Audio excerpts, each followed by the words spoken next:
Assalamualaikum warahmatullahi wabarakatuh. Pada kesempatan kali ini, kita memasuki pelajaran tema 2, subtema 1, rukun dalam perbedaan.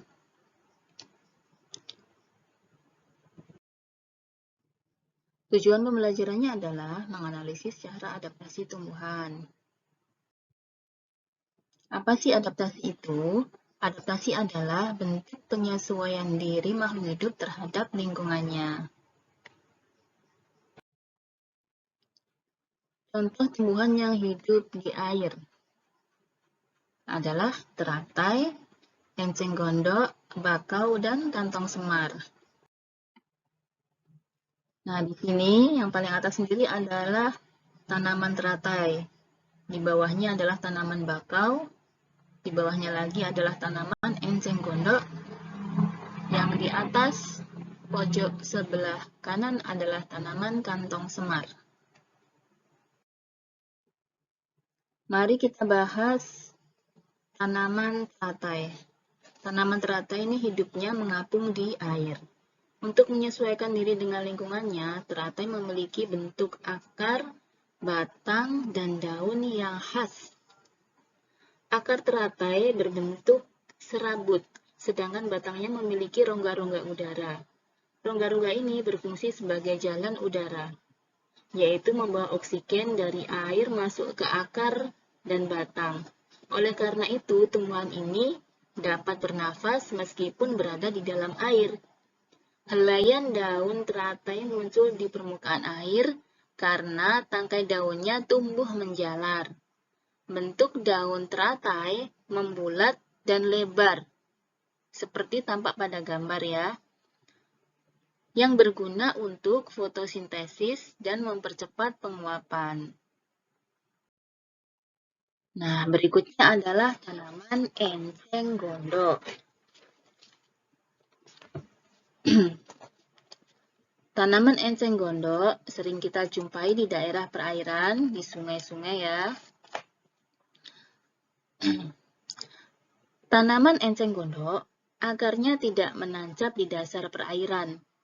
Akar tumbuhan ini sangat lebat dan berguna untuk menjaga keseimbangan agar tanaman enceng gondok tersebut tidak terbalik. Tumbuhan enceng gondok dapat mengapung di air karena di seluruh batangnya terdapat rongga udara. Nah, berikutnya adalah tanaman bakau. Jika kita pergi ke pantai, misalnya Pantai Manggar, kita akan menjumpai tanaman bakau. Ya, memang tanaman bakau biasanya ditanam di daerah sekitar pantai untuk mencegah abrasi. Tanaman bakau memiliki akar tunjang yang menopang batangnya agar tidak tenggelam di air. Selain itu, akar tunjang berfungsi untuk mengambil air. Berikutnya adalah tanaman kantong semar.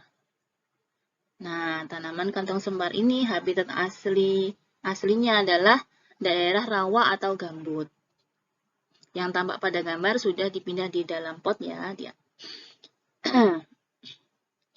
Nah, karena habitat aslinya adalah di daerah rawa atau gambut, yang merupakan daerah yang miskin nitrogen. Nah, nitrogen ini adalah unsur hara yang penting bagi pertumbuhan tanaman, termasuk kantong semar.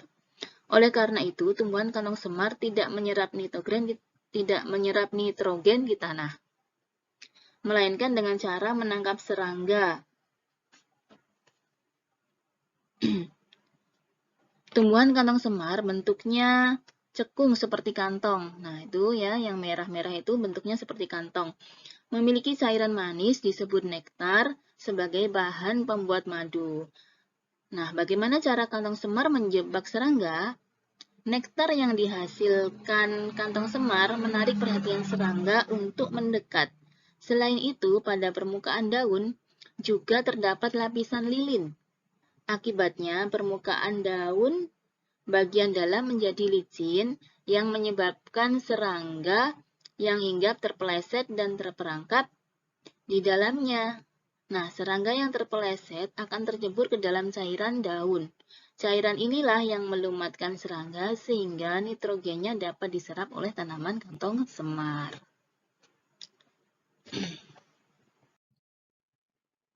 Nah, berikutnya adalah contoh tumbuhan yang hidup di daerah kering. Kalau tadi kita bahas tumbuhan yang hidup di air. Cara beradaptasinya seperti tadi ya, sudah dijelaskan. Sekarang tumbuhan yang hidup di daerah kering. Contohnya adalah pohon jati, kaktus, dan putri malu. Nah, pohon jati. Nah, pohon jati bentuknya seperti itu ya. Daunnya biasanya dimanfaatkan untuk membungkus makanan. Kayunya dimanfaatkan untuk bahan-bahan bangunan, itu sangat kuat ya, untuk bahan pembuatan mebel juga. Nah, pohon jati hidup di daerah kering. Pada musim kemarau, pohon jati merontokkan atau menggugurkan daunnya, yang bertujuan untuk membatasi penguapan, untuk mengurangi penguapan. Dengan menggugurkan daunnya, penguapan akibat terik matahari berkurang, sehingga pohon jati tetap bertahan hidup tanpa mengalami kekeringan. Nah, itu cara tanaman jati beradaptasi terhadap lingkungannya. Berikutnya adalah tanaman kaktus. Nah, tanaman kaktus biasanya hidup di daerah gurun yang panas dan kering. Tapi untuk saat ini sering kita jumpai tanaman kaktus sudah ditanam sebagai tanaman hias yang diletakkan di dalam pot. Nah, pada musim kemarau, bukan pada musim kemarau ya, maaf, tumbuhan kaktus kan memang hidupnya di daerah panas dan kering ya, di daerah gurun pasir. Tumbuhan kaktus beradaptasi di daerah seperti itu dengan cara mengubah bentuk daunnya menjadi duri. Batangnya berkulit dan berdaging tebal. Bentuk daun berubah menjadi duri untuk mengurangi penguapan. Batang kaktus yang tebal mampu menyimpan air yang banyak. Cadangan air pada kaktus diperoleh saat musim hujan tiba. Oleh karena itu, saat musim hujan, kaktus menyerap air sebanyak-banyaknya, disimpan di dalam batangnya. Nah, itu cara kaktus mempertahankan atau beradaptasi terhadap lingkungannya. Berikutnya adalah tanaman putri malu. Putri malu memiliki daun yang dapat mengatup apabila disentuh. Nah, daunnya itu jika kita sentuh akan langsung mengatup. Dahannya halus, bercabang dan berduri tajam, namun letak duri-durinya jarang. Duri-duri tersebut untuk melindungi diri dari serangan musuh. Jika tanaman putri malu dipotong, umbinya dapat bersemi. Bahkan batangnya yang dipotong pun mampu menumbuhkan akar baru. Selanjutnya akar tersebut tumbuh sebagai tanaman baru. Itu cara tanaman putri malu beradaptasi terhadap lingkungannya. Nah, berikutnya, selain tanaman-tanaman yang tadi disebutkan, ada contoh tanaman lain yang beradaptasi untuk melindungi diri dari musuhnya. Tanaman apa saja ini? Ada tanaman nangka, pohon karet, dan kamboja, bunga kamboja.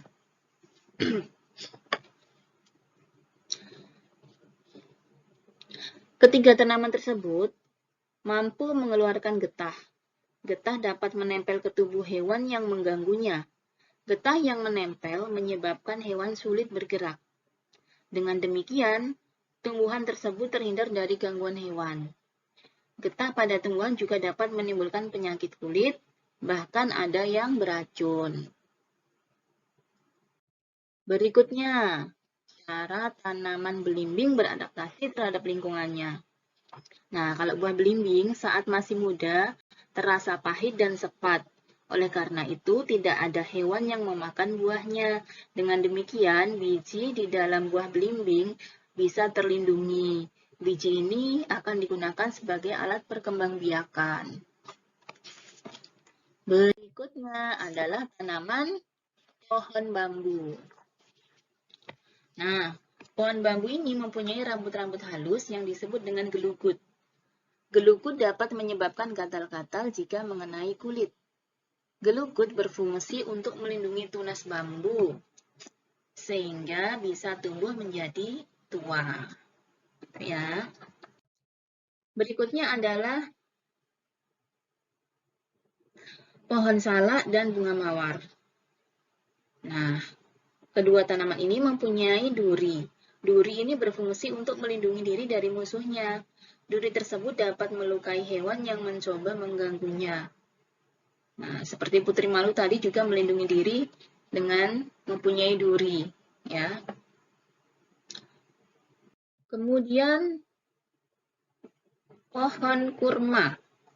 Pohon kurma memiliki akar tunggang yang panjang yang dapat menembus hingga ke dalam tanah yang menyerap air. Pohon kurma juga memiliki daun yang kecil menyerupai duri untuk mengurangi penguapan. Dengan begitu, pohon kurma dapat hidup di lingkungan yang panas. Nah, itu ya, cara pohon kurma beradaptasi terhadap lingkungannya. Berikutnya, ada tanaman kangkung. Tanaman kangkung air ya ini ya.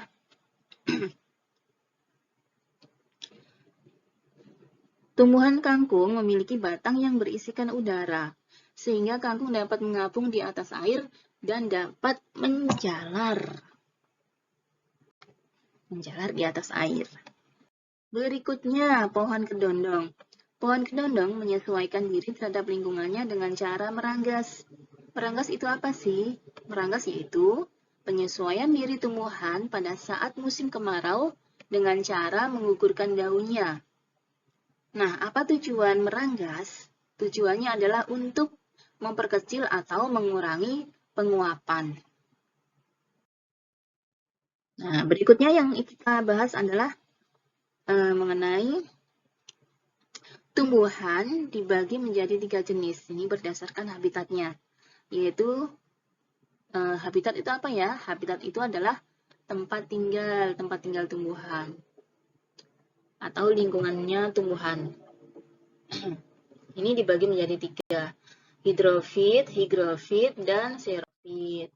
Hidrofit itu apa? Hidrofit merupakan tumbuhan yang sebagian tubuhnya ada di permukaan air dan akarnya berada di air. Ini hidrofit ya, hidrofit. Cirinya memiliki rongga udara dalam batang atau tangkai daun. Contoh tanaman hidrofit adalah enceng gondok, kangkung air, dan teratai. Berikutnya adalah higrofit. Ya, kalau tadi hidrofit, kalau ini higrofit. Merupakan tumbuhan yang hidup di daerah lembab. Nah, tumbuhan ini tubuhnya terdiri atas bagian-bagian akar, batang, dan daun. Batangnya pada umumnya tidak tampak karena terdapat di dalam tanah. Daunnya yang muda umumnya melingkar atau menggulung. Nah, contoh tanaman yang tergolong higrofit adalah pakis. Berikutnya adalah tanaman xerofit. Merupakan tumbuhan yang hidup di daerah yang kering. Ini xerofit ya. Cirinya memiliki daun tebal, sempit, kadang-kadang berubah bentuk menjadi duri, sisik, atau bahkan tidak mempunyai daun. Batangnya tebal untuk menyimpan air dan akarnya panjang. Nah, sehingga walaupun hidup di daerah panas seperti gurun pasir, tanaman ini tidak kekurangan air karena pada saat hujan tanaman ini menyerap air sebanyak-banyaknya. Contoh tanaman xerofit adalah lidah buaya dan kaktus. Oke.